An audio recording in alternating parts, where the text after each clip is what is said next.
নমস্কার দর্শক বন্ধুরা, এর আগের ব্লগে যেমনটা বলেছিলাম যে ভেলোরে দর্শনীয় স্থান যেটি সিএমসির একদম আশেপাশে রয়েছে সেইগুলোর খোঁজ তোমাদেরকে দেব।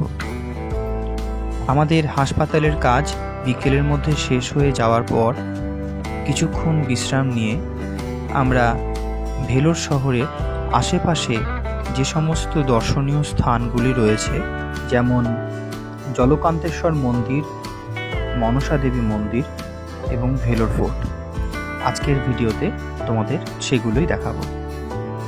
সিএমসির খুব কাছে 2 কিলোমিটারের মধ্যেই অবস্থিত এই ভেলোর ফোর্ট এবং সেই ফোর্টের মধ্যেই অবস্থিত জলকান্তেশ্বর শিব মন্দির এবং তারই কিছু দূরে এই মনসা মন্দির। এগুলি আমরা প্রায় প্রত্যেক দিন বিকেল সন্ধ্যাবেলাটা কাটাতে চলে যেতাম এই জায়গাগুলিতে। এখানে যাওয়ার জন্য এই যে হাই রোডটা দেখতে পাচ্ছ, তার উপরে এই যে ফুট ওভার ব্রিজটি রয়েছে, সেটির এক প্রান্ত থেকে আরেক প্রান্তে চলে গেলেই একদম চোখের সামনে দেখতে পাবে তোমরা যে ভেলোর ফোর্টের মধ্যে যে সুন্দর বড় মাঠ এবং পার্কের মতন রয়েছে। এখানটায় বহু মানুষ বিকেলবেলা থেকে প্রায় সন্ধ্যে 7টা পর্যন্ত বেশ খানিকটা সময় এখানে কাটায়। এপ্রিল মাসের প্রচণ্ড গরমে, যেখানটায় তাপমাত্রা 42-43 ডিগ্রি উঠে যায়, সেখানটায় এই বিকেলবেলার খুব মিষ্টি হাওয়ায় এই পার্কে বসে নিজেদের সাথে সময় উপভোগ করাটা বেশ সুন্দর। সেই কারণে আমরাও প্রায় প্রত্যেক দিনই এই ফোর্টে চলে যেতাম। প্রত্যেক বিকেলবেলায় আমরা এইভাবেই চলে আসি ভেলোর ফোর্টে। তো আজকেও সন্ধ্যে থাকতে থাকতে, আলো থাকতে থাকতে চলে এসেছি ভেলোর ফোর্টে। আমরা বেশ কিছু সময় বসবো এখানটায়, তারপরে জলকান্তেশ্বর বলে মন্দির আছে, তোমাদেরকে দেখাবো। সেই জলকান্তেশ্বর মন্দিরে আমরা যাব, সুন্দর মন্দিরটা। তো ভেলোরে যারা চিকিৎসা করাতে আসছো, যখন তোমাদের হাতে কোনো কাজ থাকবে না বা যখন ফ্রি টাইম থাকবে, তখন তোমরা কি করবে, প্রশ্নের উত্তর কিন্তু এই ভেলোর ফোর্ট। এখানটায় মোটামুটি যত রকমের রোগী বা পরিজনরা আসছে, সন্ধে বিকেলটা কিন্তু এখানটায় কাটায়। খুব সুন্দর একটা পরিবেশ। ভেলোর ফোর্টের মধ্যে এই যে পার্কটি রয়েছে, এই পার্কটির এন্ট্রি কিন্তু সম্পূর্ণ বিনামূল্যে।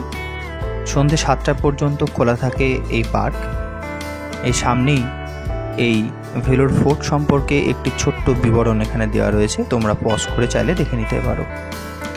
সামনে যে ভেলোর ফোর্টটি রয়েছে তার চারিদিকে পরিখা কাটা রয়েছে, এবং যদি কেউ চায় বিকেল 5টার মধ্যে এই ভেলোর ফোর্টের যে উপরের ভাগ, সেখানেও কিন্তু যাওয়া যেতে পারে। যাই হোক, আমরা এখন প্রায় 5:45 মতন বাজে এই সময় এখানে এসেছি। এখানটায় এসে আমরা বেশ কিছুটা সময় অবসর নেব, একটু ভালো সময় কাটাবো, তারপরেই চলে যাব জলকান্তেশ্বর শিব মন্দির।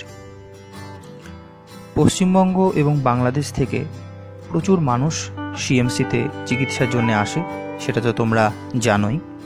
তারই বেশিরভাগ অংশের মানুষজন বিকেল সন্ধ্যের দিকে এই ভেলোর ফোর্টের পার্কে এসে নিজেদের সময়টা কাটায়, একসাথে গল্প করে, আড্ডা দেয়। এখানেই চা বিক্রি হয়, হকারদের থেকে তারা চা খায়। আমরাও সেভাবেই সময়টা কাটাই। কিন্তু এখানে এলেই বাড়ির জন্য কিন্তু একটা ছোট্ট হালকা টান অনুভব করতে পারি। এক কথায় ভালো সময় কাটানোর একটি সুন্দর জায়গা এই ভেলোর ফোর্ট। তো আমরা চলে এসেছি একদম ফোর্টের মধ্যে। এটা একটা পার্কের মতন। বাচ্চা, বয়স্ক, সমস্ত বয়সী মানুষরাই কিন্তু এখানটায় বসে বিকেল সন্ধ্যাটা খুব সুন্দরভাবে কাটায়। কারণ এখানটায় যারা চিকিৎসা করাতে আসে, তাদের কিন্তু একটা চাপা টেনশন কাজ করে। সেই টেনশনটা রিলিজ করার জন্য জায়গাটা কিন্তু খুব সুন্দর জায়গা। রাতের বেলায় আলো জ্বালানোর পরে ভেলোর ফোর্টের এই দৃশ্যটাও কিন্তু বেশ চমৎকার। তো যাই হোক, এরপরে আমরা ধীরে ধীরে চলে যাব জলকান্তেশ্বর মন্দিরের দিকে। জলকান্তেশ্বর মন্দির হলো শিব মন্দির, এখানটায় শিব জলকান্তেশ্বর রূপে পূজিত হচ্ছেন। এছাড়াও এখানে চলো প্রথমেই একটি গণেশ মন্দির রয়েছে।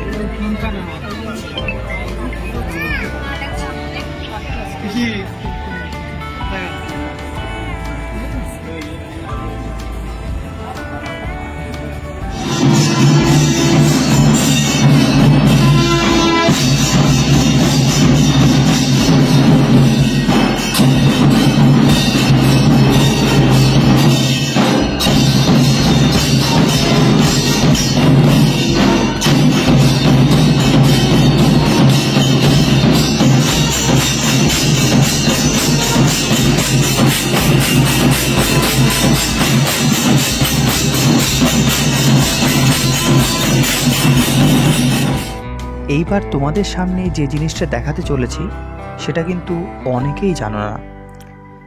জলকান্তেশ্বর মন্দিরকে পিছনে রেখে প্রায় 100 থেকে 200 মিটারের মধ্যে অবস্থিত এই মা মনসা দেবীর মন্দির। আমরা বাঙালিরা নাগদেবীকে মা মনসা রূপেই পূজা করে থাকি। তো এই মন্দির আসলে নাগদেবীর মন্দির এবং সেটি সন্ধে 7:30 থেকে 8টার মধ্যেই বন্ধ হয়ে যায়। আমরা এখানটাতেও প্রত্যেক দিনই আসার চেষ্টা করতাম। এই যে সামনে দেখতে পাচ্ছ, এখানটায় সাধারণ যারা পুণ্যার্থী তারা একটি একটি করে এই পাথরের যে মূর্তিগুলি সেগুলি তাদের অভীষ্ট লাভের পরে যারা মানত করে থাকে তাদের সেই মনস্কামনা পূর্ণ হওয়ার পরেই এখানটায় একটি একটি করে বসায়। পরিবেশটা কিন্তু বেশ গা ছমছমে করে দেওয়ার মতন, একটু অন্ধকারাচ্ছন্ন, এবং এখানে রয়েছে একটি স্থানীয় দেবতার মূর্তি। এই দেবতার নাম আমরা জিজ্ঞেস করেছি কিন্তু সেইভাবে সঠিক উত্তর পাইনি, সেই কারণে এই মুহূর্তে নামটা বলতে চাইছি না বা বলতে পারছি না। যাই হোক, এই জায়গাটিও কিন্তু সুন্দর এবং ঘুরে দেখবার মতো। এইভাবেই আমরা প্রায় প্রত্যেক দিনই বিকেল এবং সন্ধেবেলাটা সময়টা কাটাতাম এবং তারপরেই ধীরে ধীরে ফিরে আসতাম আমাদের হোটেলের দিকে।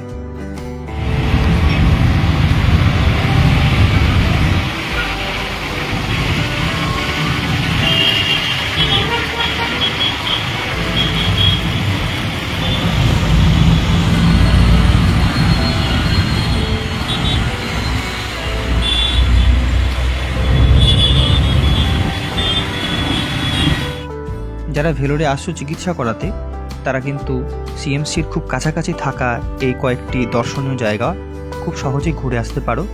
এছাড়াও আমাদের হোটেলের সামনে যে ভেলোর হিলটি রয়েছে সেখানেও শিব মন্দির রয়েছে, চাইলে সেখান থেকেও তোমরা ঘুরে আসতে পারো, ভালো লাগবে। আজকের মতন ভ্লগটা এখানেই শেষ করছি। পরবর্তী ভ্লগে ভেলোরে আসলে বেশ কিছু টিপস যেটা তোমাদের খুব কাজে দেবে সেটা শেয়ার করব। টাটা।